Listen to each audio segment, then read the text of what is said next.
yang aku perbaiki dan itu works ya, dan itu bekerja teman-teman. Nah, maka dari itu di sini aku ingin sharing sama teman-teman. Oke.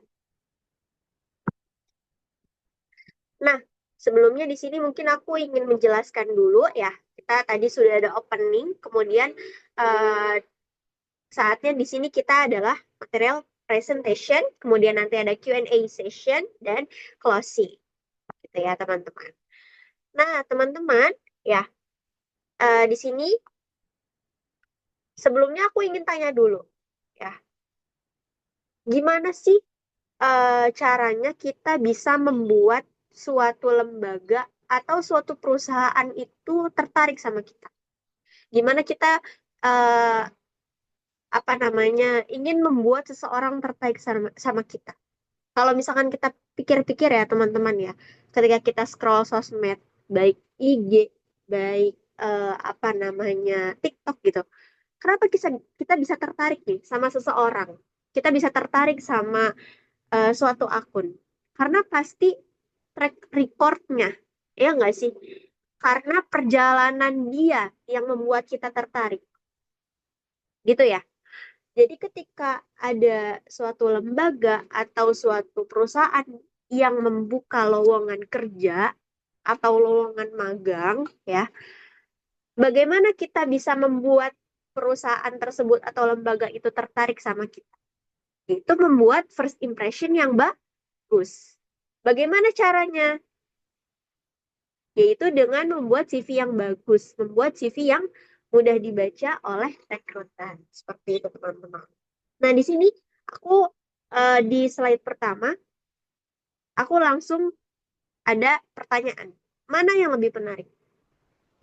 Oke, mungkin di sini kalau menurut aku pribadi, atau mungkin ada teman-teman juga yang apa namanya percaya bahwa CV bagian kreatif atau di bagian kanan layar yang lebih menarik.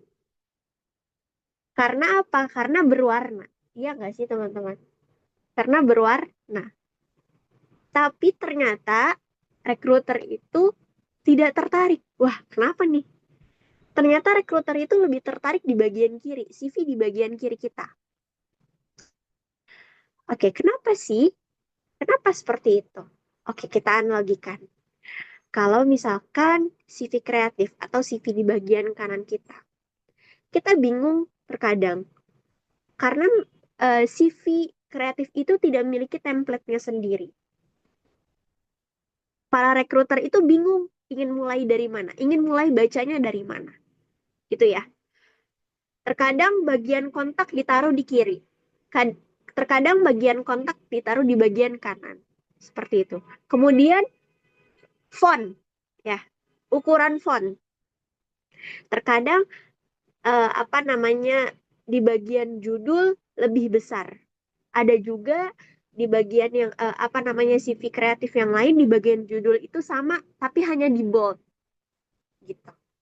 Pada intinya tidak ada template yang khusus. Sedangkan teman-teman tahu bahwasannya ada fakta yang menarik, para rekruter, para HR itu membaca hanya sekitar 7 sampai 10 detik untuk menentukan kandidat mana yang lolos sampai tahap interview. Keren gak sih teman-teman? Hanya 7 sampai 10 detik. Karena apa? Karena saking banyaknya orang yang melamar. Gitu ya. Jadi hanya memiliki kesempatan dikit. Ketika kita apa namanya analogikan, bingung. Si rekruter ini bingung, akan bingung. Ingin mulai baca dari mana ya? Kalau CV kreatif. Tapi kalau misalkan kita bisa lihat CV di bagian kiri kita atau CV ATS, itu para rekruter akan baca dari awal, dari atas. Oke, ini bagian profil bagus, lanjut education, lanjut work experience.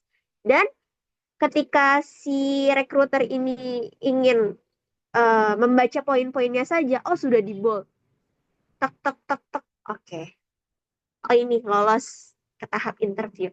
Karena apa namanya pengalamannya jelas satu jalur sama kita, gitu teman-teman. Nah, sekarang kita lanjut ya. Di sini di slide kedua aku apa namanya membuat struktur CV ATS. Di sini ada 7 ya teman-teman. Yang pertama ada profil ya.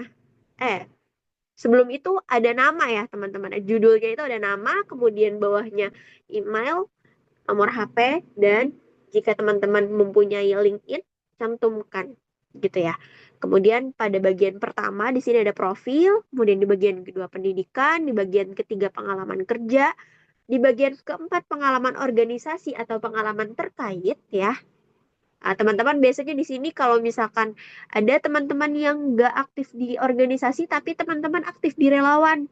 Nah, itu terkait contohnya nih, teman-teman mau ambil di bagian HR, kemudian biasanya di volunteer itu ada di bagian HR ya, HR juga. Nah, itu boleh dimasukin. Kemudian yang 5 sertifikasi, yang keenam penghargaan, dan yang ketujuh kemampuan atau keahlian. Nah, teman-teman di sini untuk bagian sertifikasi dan penghargaan itu sangat boleh dilewat ya, teman-teman. Hanya diisi ketika teman-teman punya gitu ya. Jadi opsional. Oke, kita lanjut. Oke, di sini aku membuat pertanyaan besar ya. Zero experience. Oke, ternyata no problem loh, teman-teman. Jadi teman-teman nggak punya nih pengalaman. Tapi gimana ya? Apakah itu bermasalah? Ternyata tidak. Kenapa kok tidak gitu ya? Oke, di sini aku ingin cerita sedikit kali ya. Jadi ada teman aku gitu ya. Apa namanya? Dia tidak memiliki pengalaman sama sekali. Oke, aku akan ceritakan dulu apa namanya latar belakangnya ya. Latar belakang dia adalah mahasiswa hukum, tapi dia tertarik di bidang marketing. Wah, itu sangat tidak satu jalur ya, tidak sejalur, tidak ada apa namanya, tidak ada kaitannya gitu ya teman-teman ya. Kalau misalkan kita pikirkan, tidak ada kaitannya sama sekali. Nah, bagaimana dia bisa lolos teman-teman? Oke, di sini mungkin aku mau jelasin terkait poin-poinnya aja dulu ya. Nah, di sini teman-teman, kita ketika membuat CV untuk fresh graduate yang tidak memiliki pengalaman sama sekali, kita bagi menjadi 4 kolom. 4 kolom besar ya teman-teman. Yang pertama ada profil, kemudian yang kedua ada pendidikan, yang ketiga ada pengalaman, dan yang terakhir ada keahlian. Oke, di sini yang pertama terlebih dahulu. Pada bagian profil diisi oleh penjabaran terkait pendidikan, oke, kemampuan, dan ketertarikan yang relevan. Oke, 3 poin tadi ya, ingat ya. Pendidikan, kemampuan, dan ketertarikan yang relevan. Contoh di sini. Mahasiswa hukum dengan ketertarikan pada dunia marketing. Di sini sedikit di apa ya? Di highlight. Berpengalaman sebagai ketua departemen fundraising di organisasi kampus dengan keahlian dalam strategi penggalangan dana, komunikasi persuasif, dan pengelolaan keuangan. Di sini di highlight lagi, terbukti. Apa dampaknya di sini ya? Terbukti mampu menghasilkan pendapatan tahunan sebesar 10 juta dengan modal awal 100.000. Kemudian di sini tadi aku katakan ketertarikan yang relevan, berorientasi pada inovasi, kolaborasi, serta berambisi mengembangkan karir di bidang marketing. Tadi ya, highlight tadi yang tadi aku katakan, keahlian dalam strategi penggalangan dana, kemudian terbukti dampaknya apa, itu sangat berpengaruh teman-teman. Gitu ya. Kita lanjut. Oke, tadi kita udah bahas profil, bagian profil. Sekarang kita bahas bagian pendidikan. Nah, di bagian pendidikan sudah ada template sendiri ya, teman-teman.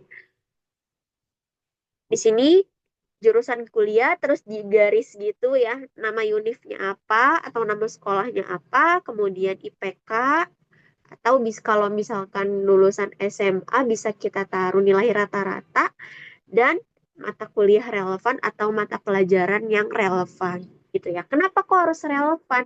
Karena tadi dia tidak sejalur dengan bidang bidangnya gitu ya teman-teman. Dia tidak sejalur dengan bidangnya. Maka dari itu kita harus highlight mata kuliah apa atau mata pelajaran apa yang relevan gitu.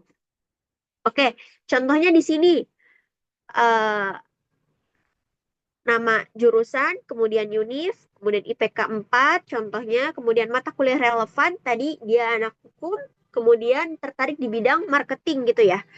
Teknik mediasi dan negosiasi, kemudian arbitrase syariah, hukum ekonomi syariah, socio entrepreneurship, dan hukum kepailitan. Seperti itu teman-teman. Oke, kita lanjut lagi. Sedikit berisik di sini. Oke, kita lanjut ke bagian yang ketiga, yaitu bagian pengalaman. Nah, di sini sangat menarik teman-teman di bagian pengalaman dan keahlian, ya. Bagian ini itu nggak masalah loh teman-teman. Ternyata nggak masalah kalau teman-teman menjelaskan pengalaman yang satu itu, ya. Tadi aku katakan, jadi teman aku ini cuma punya pengalaman satu kali selama dia kuliah, dan itu pun tidak sejalur dengan apa namanya dengan jurusannya gitu ya.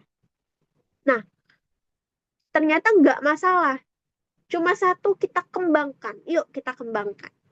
Oke, contohnya di sini ketua divisi fundraising di organisasi kampus. Tapi kita jelaskan kontribusinya apa, pencapaiannya apa. Ya, kita jelaskan. Kita bagi menjadi beberapa poin. Di sini aku ambil 3 poin. Kemarin apa namanya di CV teman aku, dia menjabarkan 5 poin, tapi aku ambil 3 poin. Oke, yang pertama, merancang strategi penggalangan dana dan melaksanakan kegiatan fundraising. Bla bla bla. Pada intinya apa? Kita harus kenal sama diri kita sendiri, teman-teman. Kita harus kenal sama diri kita. Kita jangan sampai lupa setiap kegiatan-kegiatan yang kita ikuti. Barangkali itu apa namanya? Barangkali dia masih ada eh, kaitannya dengan apa yang ingin kita lamar. Seperti itu, teman-teman. Oke, kita lanjut ya, teman-teman ya. Oke, kita lanjut pada bagian keahlian. Oke, di sini tadi gak kalah seru ya dari bagian pengalaman. Bagian keahlian di sini dijelaskan. Jadi kalau CV-CV biasa, bagian keahlian itu hanya Microsoft Word, kemudian keahlian bahasa, bla bla bla. Tapi kalau di sini kita highlight, kita apa namanya tunjukkan kepada rekruter bahwasannya kita memiliki rinci bukti-bukti ya, keahlian yang relevan dengan apa yang kita lamar. Oke, contoh di sini. Yang pertama, leadership ya. Jadi bukan hanya leadership aja yang kita cantumkan, tapi juga bukti. Kita jelaskan, kita jabarkan teman-teman. Mampu memimpin 7 anggota di divisi fundraising, kemudian mengkoordinasikan tugas dan memastikan target penggalangan dana tercapai setiap bulannya. Gitu teman-teman. Nah, kemudian lanjut ya strategi penggalangan dana, bla bla bla bla, kemudian komunikasi dan negosiasi, dan yang terakhir manajemen keuangan. Seperti itu teman-teman. Jadi kita apa ya? Kita jabarkan. Jadi bukan hanya sekedar satu leadership, dua strategi penggalangan dana, tiga komunikasi dan negosiasi, empat manajemen keuangan. Tidak. Tapi kita jabarkan teman-teman. Kita jabarkan eh secara secara rinci. Bukti-buktinya itu apa? Agar terlihat apa? Terlihat bahwa oh ini berdampak loh. Walaupun satu tapi ternyata berdampak ya. Berdampak seperti itu. Walaupun satu tapi dia ternyata eh, gak main-main kualitasnya. Gitu teman-teman. Sekarang kita lanjut ya. Oke. Beralih karir tapi tetap punya CV yang meyakinkan. Emang bisa. Ya, di sini emang bisanya aku gedein. Kenapa? Ya karena kalau misalkan kita itu biasanya udah tersetting di otak kita itu, duh switch karir tuh nggak akan menang loh sama yang bener-bener memang punya pengalaman di bidang itu. Seringkali kita kayak gitu. Oke, kita lanjut. Nah, sebelumnya mungkin aku cerita dulu ya. Nah, tadi teman-teman udah dengar sendiri bahwa dulu aku merupakan lulusan pondok ya. Kemudian ketika lulus, aku diberikan waktu untuk mengabdi atau kalau di UMUF itu biasanya PKL atau magang selama setahun ya, mengajar gitu. Jadi memang anak pondok itu dididik biasanya untuk mengajar. Nah, teman-teman, eh, ketika aku sudah diberikan privilege gitu ya untuk mengajar, terbukalah pintu-pintu karir mengajar. Sebetulnya tidak masalah, tapi apa namanya? Terkadang ada juga ya orang yang kayaknya oh rumput tetangga itu lebih hijau, biasanya kayak gitu. Duh, bosen tahu ngajar gitu. Pengen deh beralih ke profesi sebelah. Biasanya kayak gitu. Oke, dari situlah aku mengambil hukum. Dari situlah aku masuk ke dunia hukum. Tapi masalahnya adalah satu. Satu, aku nggak ada basic hukum. Baik apa namanya lomba debat ketika SMA atau membuat legal opinion waktu SMA, aku nggak. Karena aku juga anak IPA. Dari situlah. Kemudian aku awal-awal ini aku udah ini ya apa namanya tersetting di otak aku ini. Ya udahlah, aku mau daftar HR legal nih, magang HR legal.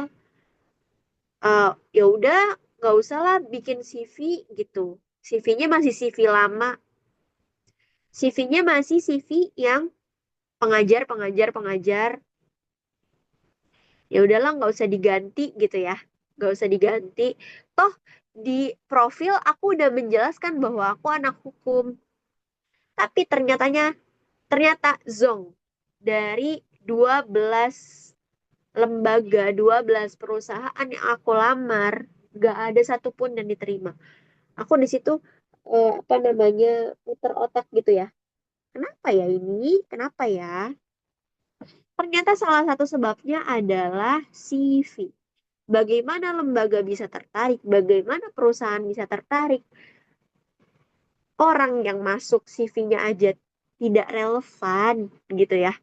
Bagaimana eh, orang tersebut atau lembaga tersebut bisa meyakinkan dirinya bahwa kita itu bisa sebetulnya. Orang kita aja tidak menunjukkan seperti itu. Oke, dari situlah aku membuat CV. Jadi ketika aku ingin daftar di bagian event, aku buat CV bagian event. Kalau aku ingin daftar di bagian writer, aku buat CV di bagian writer. Jadi kita pisah-pisahkan teman-teman. Di bagian marketing kita buat CV di bagian marketing. Dan itu tidak apa-apa loh teman-teman. Tidak apa-apa loh. Emang bisa ya Kak? Eh, kan kita nggak punya karir, nggak punya track record sebelumnya terkait itu. Oke, kita akan bahas ya teman-teman. Disinilah aku akan membahas tentang cara membuat CV switch karir. Ya, untuk switch karir. Oke, di sini yang pertama di bagian profile. Di bagian profile, di sini terdapat tiga komponen ya, sama seperti tadi ya, tiga komponen. Ada latar belakang pendidikan, ada pengalaman singkat, dan objektif karir. Nah, di sini teman-teman, ya, kita baca, ya, aku bacakan di sini latar belakang pendidikannya. Di sini aku jelaskan bahwa mahasiswi hukum keluarga dengan keterampilan dalam analisis hukum, ya. Dan kemudian yang keduanya eh, pengalaman singkat, berpengalaman, bla bla bla bla bla. Kemudian objektif karirnya, di sini aku apa namanya letakkan terlatih dalam komunikasi efektif dan penyelesaian konflik. Itu harus di highlight ya teman-teman ya. Kita lanjut sekarang. Di bagian kedua ada pendidikan. Pendidikan sama seperti tadi ya, ada jurusan universitas ya. Kemudian kita garis, maaf ya teman-teman, kita garis nama universitas. Nah, kemudian ada IPK, dan yang terakhir itu ada mata kuliah relevan. Kenapa mata kuliah relevan? Padahal aku ingin mendaftar HR legal. Karena ternyata walaupun aku merupakan mahasiswi hukum keluarga, tidak semua apa namanya mata kuliah masuk kepada HR legal. Contoh, hukum pidana. Hukum pidana tidak termasuk dalam HR legal. Seperti itu, teman-teman. Jadi di sini yang aku akan highlight adalah mata kuliah yang berkaitan dengan HR legal seperti legal drafting, hukum perdata, kemudian ada negosiasi, mediasi seperti itu dan lain-lain. Itu ya. Kita lanjut teman-teman, pengalaman organisasi. Oke, jadi waktu itu teman-teman, aku betul-betul untuk masuk magang, aku berpikir gini, untuk masuk magang yang lebih besar, aku kayaknya harus masuk organisasi atau volunteer dulu deh, yang kecil-kecil. Tapi di bagian HR legal, aku akhirnya daftar ke semua, apa namanya, di beberapa komunitas kecil, organisasi-organisasi kecil di luar, di bagian legal atau HR gitu ya. Ternyata tadi lulus satu. Jadi kita harus memang harus berusaha dulu ya teman-teman ya. Kita harus, aku tidak munafik bahwa untuk mengembangkan CV yang satu halaman, kita perlu setidaknya satu yang relevan. Mungkin kita berusaha itu sulit banget untuk yang satu itu. Tapi tidak munafik, harus ada hal yang kita unggulkan. Kalau misalkan contoh nih teman-teman, eh, susah banget kayaknya Kak masuk magang, daftar magang, lolos magang di bagian itu, di divisi itu susah banget Kak. Oke, nggak apa-apa. Diturunin lagi, volunteer. Kak, kayaknya susah deh Kak. Oke, diturunin lagi, mungkin organisasi. Kak, tetap deh Kak, susah. Oke, berarti sekarang bukan kemampuan yang kita korbankan. Mungkin sedikit uang yang kita korbankan. Apa itu? Sertifikasi. Harus ada suatu hal yang kita tunjukkan kepada rekruter bahwasannya kita unggul daripada yang lain. Kita bisa untuk mengikuti yang lain walaupun kita masih pemula. Seperti itu. Kalau misalkan nggak bisa, oh, kalau aku inget-inget Kak, dulu aku ini pernah lomba yang berkaitan dengan itu. Contoh, pernah lomba legal drafting atau legal opinion. Oh, masukin, boleh.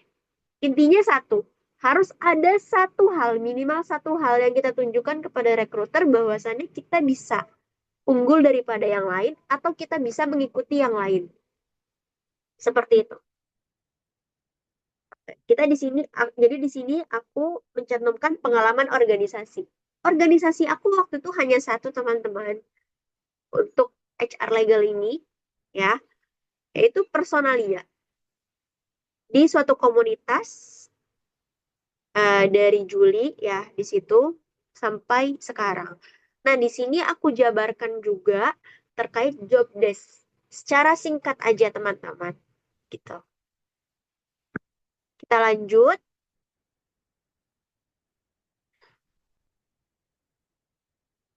Yang terpenting pada CV untuk switch karir adalah karir highlight. Apa itu karir highlight? Ya, di sini skill yang sekiranya ada di karir kamu sebelumnya dan akan ada di karir kamu mendatang. Skill apa? Ya. Jadi kita harus harus tahu bahwa tadi kita bisa kok ngikutin gitu ya. kita bisa kok unggul daripada yang lain gitu. Ini tadi setidaknya kita punya skill dasar yang kita punya dulu, tapi akan ada di karir selanjutnya. Seperti itu teman-teman. Yang pertama di sini aku mencantumkan leadership and team management, kemudian ada training and development ya di situ yang paling penting ya, yang paling eh, pastinya akan dilihat gitu. Kemudian communication and conflict resolution, kemudian HR and administrative experience gitu teman-teman. Nah, di sini juga aku tidak hanya menjabarkan dari nomor per nomor, tapi juga aku menjabarkan apa namanya keterangannya gitu ya, keterangannya gitu teman-teman. Oke, kita lanjut. Oke, poin selanjutnya di kolom selanjutnya ada pelatihan dan sertifikasi. Tadi aku katakan bahwa kita harus menunjukkan setidaknya eh, satu hal yang kita ingin unggulkan. Kalau memang tidak bisa magang, ya, tidak bisa magang, kita coba di organisasi, ya. Kalau tidak bisa di organisasi, maaf, volunteer. Kalau tidak bisa di volunteer, oke kita masuk organisasi, ambil divisi yang setidaknya akan menunjang ke depannya. Kalau tidak bisa sertifikasi, ya sertifikasi atau mungkin teman-teman kalau diingat-ingat lagi, siapa tahu punya lomba yang relevan seperti itu. Ya, di sini dijelaskan teman-teman ada template sendiri.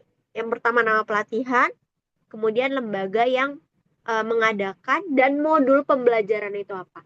Oke, di sini yang aku harus tegaskan, kita harus mencantumkan modul pembelajaran apa gitu ya. Modul pembelajaran yang kita dapatkan itu apa, seperti itu teman-teman. Kita lanjut.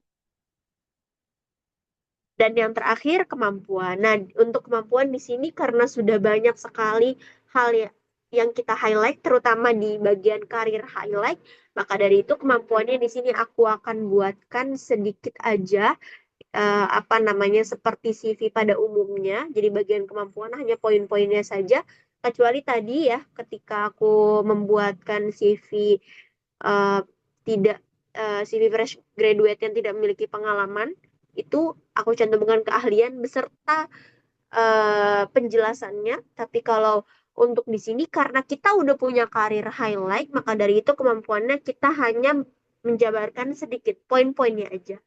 Yang terutama bahasa, kemudian perangkat lunak biasanya ya teman-teman, dan eh, kemampuan-kemampuan yang terkait atau relevan seperti itu. Kalau di sini karena aku ambil HR legal, maka dari itu aku cantumkan mediasi, negosiasi, manajemen waktu, gitu ya, manajemen tim, kemudian studi kasus hukum, gitu teman-teman. Kemudian di slide selanjutnya di sini aku chat GPT ya. Tolong bantu aku buat CV dong. Caranya gimana? Oke, sekarang udah banyak banget ya AI ya, teman-teman. Kita bisa banget loh menggunakan AI.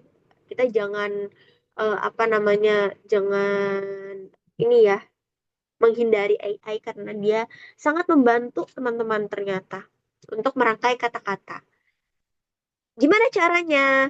Oke, caranya yang pertama, kita harus kenal loh sama diri kita. Balik lagi ya, kita harus kenal sama diri kita. Kita harus kumpulkan informasi umum dan informasi khusus. Informasi umumnya itu apa? Contoh, kuliah jurusan apa, kemudian pernah jadi apa. Kita harus ingat-ingat tuh, ingat-ingat. Kemudian tertarik di bidang apa, gitu ya. Nah, kemudian informasi khususnya itu apa? Setelah kita kait-kaitkan, kayaknya aku pernah deh ikut lomba yang relevan. Oh, kayaknya aku pernah deh ikut sertifikasi. Oh, kayaknya aku pernah deh ikut organisasi di bidang itu, di divisi itu. Kayaknya aku pernah deh ikut magang di divisi itu gitu ya. Setelah kita kait-kaitkan nih, oh kayaknya dapat deh. Dapat nih, udah dapat nih. Minimal satu. Kita rincikan lagi. job desk-nya apa? Job desk-nya apa?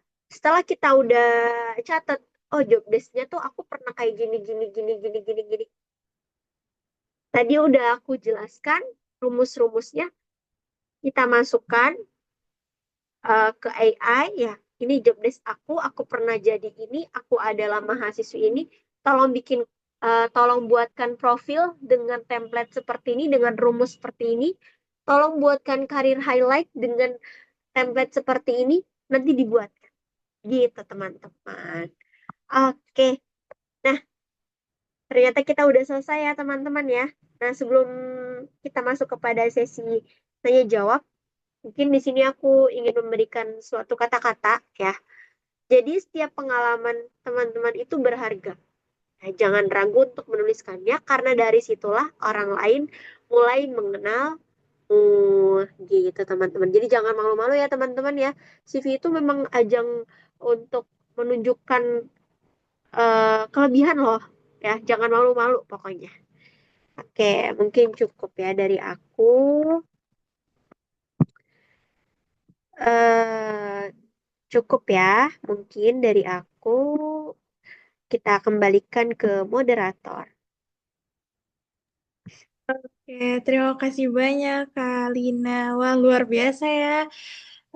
Tadi materinya sangat penting banget dan ternyata kita bisa lah tadi, walaupun pengalaman kita cuma satu atau sebagai fresh graduate gitu ya, untuk membuat CV yang menarik gitu dan juga tentunya isinya juga berbobot gitu. Oke, em, mungkin kita langsung saja ke sesi tanya jawab ya Kak ya. Takutnya sudah Betul. banyak nih pertanyaan-pertanyaan dari teman-teman nih atau ada yang ingin berbagi mungkin konsultasi Kak. Kemarin saya bikin CV gini-gini gini tapi ditolak mungkin gitu ya. Oke, buat para teman-teman yang sudah punya pertanyaan, boleh ajukan pertanyaannya di kolom chat atau langsung raise hand dan open mic-nya ya.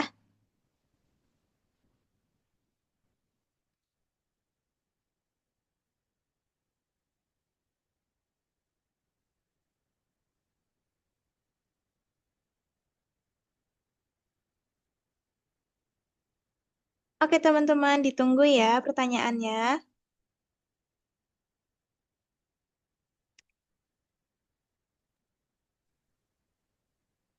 Kita tunggu mungkin 3 menit dari sekarang ya, teman-teman. Yuk, dikumpulin pertanyaannya dari materi yang tadi nih.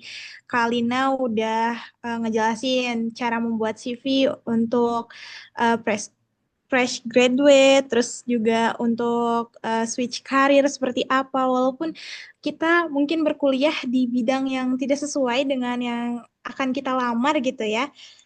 Cuman dari pengalaman-pengalaman yang kita punya, kita bisa menjelaskan sesuatu yang lebih relevan gitu dengan bidang yang ingin kita tuju seperti itu. Terus kita juga tadi bisa loh teman-teman ternyata minta bantuan AI untuk membuat CV, tapi tetap kuncinya adalah mengenali dulu potensi dari diri kita dan apa aja sih yang sudah kita pernah lakukan gitu yang sesuai dengan bidang yang akan nanti kita tuju, teman-teman.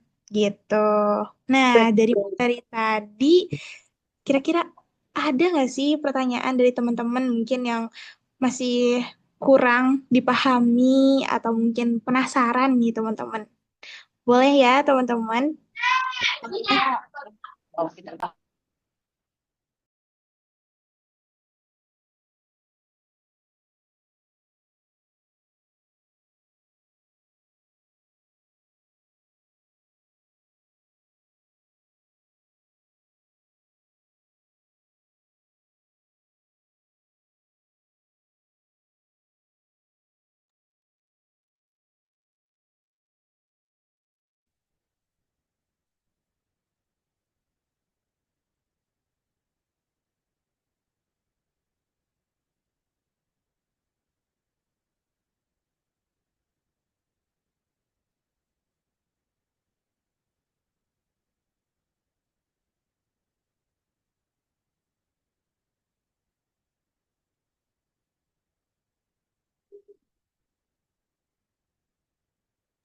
Oke, ini ada pertanyaan nih Kak dari Kak Putriani di kolom chat.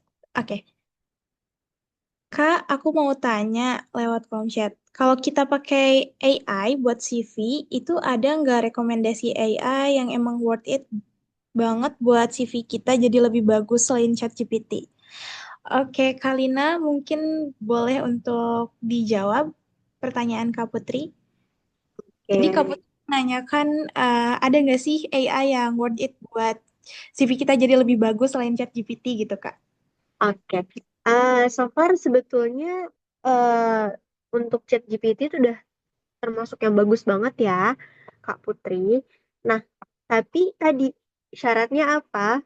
Eh, yang pertama kita harus kenalin dulu diri kita, dan yang kedua tadi sesuai dengan template-nya. Nah, mungkin nanti boleh ya Kak minta bantuan untuk share apa namanya materi pada malam hari ini ke grup, biar nanti teman-teman bisa tahu nih rumus-rumusnya perbagian itu kayak gimana gitu kali ya Kak. Iya, boleh Kak.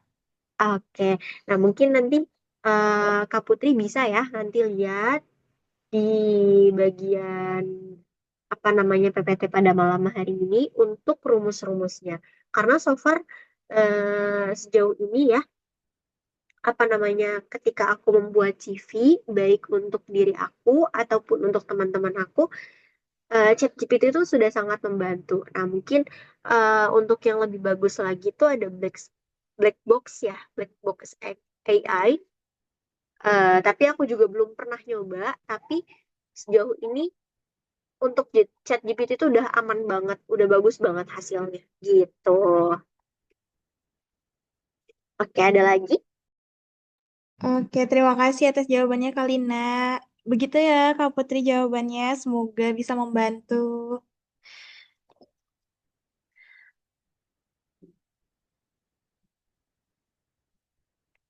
Oh ya Kak, mungkin sambil menunggu pertanyaan yang lain, aku izin bertanya nih Kak. Jadi terkait tadi ya Kak, magang gitu ya. Nah kan sekarang tuh banyak banget mahasiswa yang emang sudah pengen magang di semester 3, semester 4 gitu ya Kak. Nah ini menjadi pertanyaan juga buat aku nih Kak.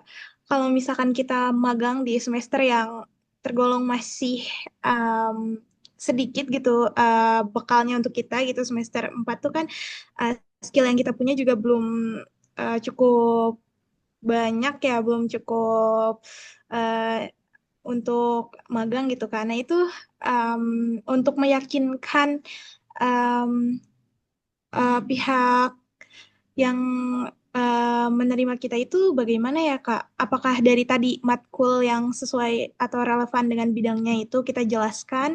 Lalu selain matkul itu apa ya Kak? Jika kita tidak punya skill tambahan atau mungkin pengalaman di volunteer bahkan Kak. Jadi benar-benar gak ada pengalaman sama sekali gitu Kak. Oke. Nah, tadi apa namanya? Karena tidak munafik ya Kak, bahwasannya magang-magang sekarang itu, wah syaratnya keren banget, banyak banget ya. Itu tadi, bagaimana caranya ketika kita mau magang, tapi kita nggak punya eh, sesuatu yang ingin dipamerkan nih kepada rekruter. Maka itu tadi, kita harus berusaha dulu. Nah, biasanya kalau magang dari kampus ini adalah kesempatan besar. Jujur, ini adalah kesempatan besar, tapi mungkin prosesnya lumayan sulit. Seperti contoh, biasanya kalau di magang-magang dari kampus itu ada motivation letter. Dari motivation letter itu, ya, recruiter akan melihat, oh, dia punya ambisi yang cukup nih. Karena ambisi itu bisa kita bangun ya. Skill itu, oke, skill itu adalah dasar, dasar ya untuk masuk kerja. Tapi ketika kita punya ambisi, kita mempunyai kemauan, eh, para lembaga atau para perusahaan ini juga akan senang gitu ya. Nah, tadi kalau misalkan mungkin ya, kalau masih semester-semester awal tidak ada sesuatu yang ingin di-highlight, tidak ada sesuatu yang ingin ditunjukkan, baik dari sertifikasi ataupun eh, pengalaman, baik dari organisasi, volunteer, dan lain-lain. Nah, mungkin kakak bisa eh, apa ya, melakukan ini apa ya, dari surat kampus itu biasanya apa ya? Menghantarkan surat kampus ya untuk melakukan magang mandiri seperti itu. Nah, biasanya itu juga dilakukan oleh teman-teman aku yang memang pada dasarnya tidak memiliki pengalaman di bidang itu sama sekali. Seperti itu, Kak. Jadi harus ada usaha lebih. Nah, itu juga sangat bagus loh, Kak, ternyata. Itu sangat bagus untuk memancing karir-karir kita ke depannya. Jadi ketika eh, apa namanya, kita udah berhasil nih magang mandiri seperti itu ya, yang dari kampus gitu ya. Kemudian setelah itu kita akan melakukan magang-magang yang lain, ya magang di divisi itu, di bidang tersebut, itu adalah salah satu pembuka jalan. Biasanya seperti itu, gitu Kak. Jadi harus ada usaha lebih ya. Biasanya ngurus administrasi, ke TU, minta buatin surat. Tapi itulah namanya asik, gitu ya. Jadi kalau misalkan kita nggak ada pengalaman dari organisasi, susah banget nih masuknya nih. Kemudian kita juga susah banget masuk dari volunteer. Ya. Kemudian sertifikasi kayaknya mahal deh. Nah itu tadi, salah satu usaha yang mungkin bisa untuk menjadi pembuka jalan selain dari pengalaman dan sertifikasi maupun lomba-lomba tadi. Gitu, Kak. Oke, baik. Terima kasih Kak Lina atas jawabannya. Berarti Sama-sama. memang kita harus usaha lain ya Kak, selain di pengalaman yang kita tidak punya gitu. Oke, betul. Baik Kak, ada satu pertanyaan lagi nih dari Kak Putri. Em, Kak mau tanya, temanku banyak yang bingung buat CV karena mereka nggak punya pengalaman sama sekali. Nah, itu mau diisi apa ya, Kak? Karena kalau cuma sekedar sebagai kepengurusan di kelas, itu katanya nggak digubri sama HR. Gitu, Kak, pertanyaannya. Oke. Nah, sebetulnya untuk yang fresh graduate ya, berarti ini masuknya ke bagian fresh graduate ya. Itu apa namanya tadi, harus ada suatu hal yang diperjuangkan kalau memang ingin dilirik oleh HR gitu Kak Putri. Ya, tidak munafik bahwasannya kita sekarang saingannya wah, dari kampus-kampus terkenal, kemudian bahkan kampus-kampus yang sudah menyediakan pelatihan-pelatihan di bidang itu gitu ya. Bagaimana untuk kita nih, untuk kita yang ingin masuk di bidang itu tapi belum ada pengalaman sama sekali, kemudian juga enggak ada lomba sebelumnya. Oke, mungkin kita bisa mengeluarkan sedikit finansial kita ya, mengorbankan finansial kita tadi dengan cara sertifikasi. Dari sertifikasi tadi kita biasanya akan kita itu biasanya kalau dalam sertifikasi atau bootcamp gitu ya, kita disuruh membuat mini project. Nah, itulah tadi. Itu akan menjadi sebuah keunggulan. Ya. Itu akan menjadi sebuah apa ya? Daya saing kita nih. Kita bisa loh, kita tuh harus tunjukkan ya. Kita itu akan menjadi eh, apa ya, hal yang membuat HR itu tertarik bahwa kita tuh unggul, kita juga bisa seperti yang lain walaupun kita tidak dari lulusan kampus yang ternama, walaupun kita apa namanya mungkin tidak memiliki skill di bidang itu, tapi kita bisa. Jadi harus ada hal yang dikorbankan gitu Kak. Nah mungkin apa namanya, selain itu juga coba mungkin bisa kita tarik kembali ke belakang, apakah teman-teman Kaputri ini memiliki pengalaman-pengalaman seperti tugas. Ini bukan tugas kelompok ya, tapi ya mungkin proyek besar. Seperti biasanya itu kalau di SMA SMA kita membuat suatu apa ya, ya proyek, sebuah penelitian gitu ya. Kemudian kita bukukan, biasanya kemudian dipresentasikan di depan banyak orang. Nah, itu juga bisa dimasukkan gitu. Tapi kalau misalkan memang tidak ada sama sekali, itu tadi harus ada hal yang kita korbankan. Salah satunya adalah financial. Ya, kita keluarkan sedikit uang untuk mungkin bootcamp, dari situ nanti kita akan membuat mini project, tapi harus serius ya Kak Putri ya, harus serius. Jadi terkadang kan kita itu bootcamp biasanya seminggu gitu ya, hari pertama semangat, hari kedua semangat, udah habis itu udahlah, yang penting apa namanya, yang penting nyala aja, yang penting absen aja. Nah, itu juga nggak bagus, karena nanti ketika kita udah masuk ke tahap interview, HR udah HR atau recruiter ini udah ngeliat nih, oh kayak CV-nya bagus nih, dia bisa bisa jadi daya saing kita nih ya, dia bisa eh, bisa ngalahin orang-orang nih, wah tertarik nih si HR ini ceritanya. Pas di interview dia nggak tahu apa-apa. Nah, itu juga suatu kesalahan ya. Jadi kita ketika kita tujuan kita mengikuti bootcamp, tujuan kita mengikuti sertifikasi, itu adalah tadi untuk mengambil ilmunya, untuk menunjukkan bahwa kita lebih unggul daripada yang lain. Gitu, Kak. Oke, bagaimana Kak Putri? Oke, terima kasih Kalina. Jawabannya yang sangat, wah, membuka pikiran kita ya. Karena memang banyak orang yang ikut bootcamp, tapi dicantumkan di CV, tapi setelah dicoba skillnya tidak sesuai dengan apa yang ada di CV. Oke, semoga terjawab ya Kak Putri. Oke, terima kasih Kak Putri atas pertanyaannya. Itu tadi ya, jadi kita harus kenal sama diri kita. Coba kita tarik ulur lagi. Siapa tahu kita dulu pernah punya project yang lumayan besar di bidang tersebut, tapi kita nggak inget. Coba kita ingat-ingat dulu. Kalau memang nggak ada, tadi kita harus berkorban dari segi tadi mungkin waktu. Kalau misalkan tadi Kak Linda ya, eh, apa namanya, pengen magang mandiri dulu dari kampus, meluangkan waktu, mengurus administrasi, atau kalau misalkan tidak bisa juga, waktunya kayaknya nggak bisa deh Kak gitu. Oke, kita korbankan dari segi finansialnya. Coba kita keluarkan sedikit uang untuk sertifikasi atau bootcamp tersebut gitu. Karena memang Indonesia ini kayaknya banyak mau ya untuk kerjaan nih. Betul, Gitu. Kak. Oke, ada lagi? Oke, teman-teman, ada lagi yang ingin ditanyakan?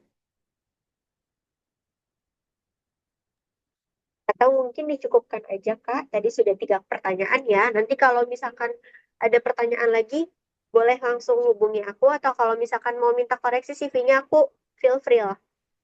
Gitu ya. Wah, oke Kak, terima kasih tuh teman-teman. Kalina bersedia untuk mengoreksi CV kita ya. Kapan lagi nih teman-teman kita bisa konsultasi dulu CV kita udah bener apa belum nih.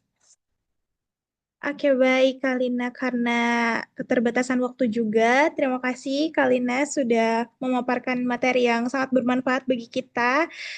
Nanti juga materinya akan di-share ya Kak, supaya teman-teman juga bisa latihan kembali membuat CV-nya seperti apa rumusnya. Oke, em, untuk sesi berikutnya mungkin kita ke sesi dokumentasi ya Kak. Untuk itu, para peserta boleh untuk on cam yang bisa on cam, dan untuk kakak operator boleh untuk